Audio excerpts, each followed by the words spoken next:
Hello friends, আমি সেতু। আজকে তোমাদের জন্য একটা রান্না নিয়ে এসেছি অনেক দিন পরে। সেটা হচ্ছে স্যালমন।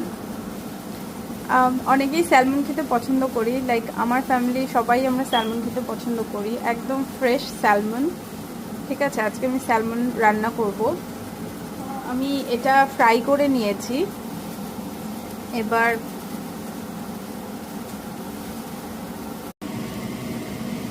মশলাটা কষাচ্ছি।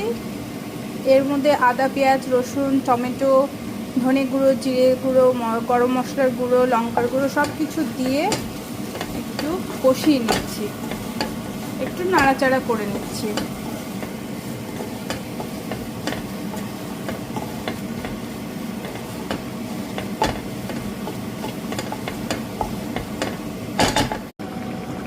এবার জল দিয়ে একটু ফুটিয়ে নিয়ে তারপরে আমি দেখো মাছগুলো ছেড়ে দিয়েছি। মাছ তবে নামানোর আগে তোমরা যদি একটু ভাজা জিরের গুঁড়ো দিতে পারো, I think that is the like টেস্টটাই চেঞ্জ করে দেয়। ঠিক আছে, তো অবশ্যই দিয়ে তোমাদের যেটা যার ভালো লাগে একটু ধনেপাতাও ছড়িয়ে দিতে পারো। আমি অবশ্যই দেবো একটু ধনেপাতা ছড়িয়ে এর উপরে।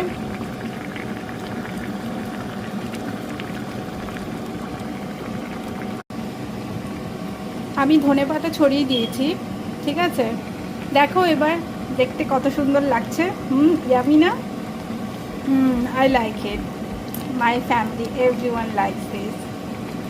সো এনিওয়েজ, তোমরা সবাই এটা ট্রাই করো, হোপফুলি তোমাদের ভালো লাগবে। Enjoy the salmon fish. Bye, সবাই ভালো থেকো। Thank you.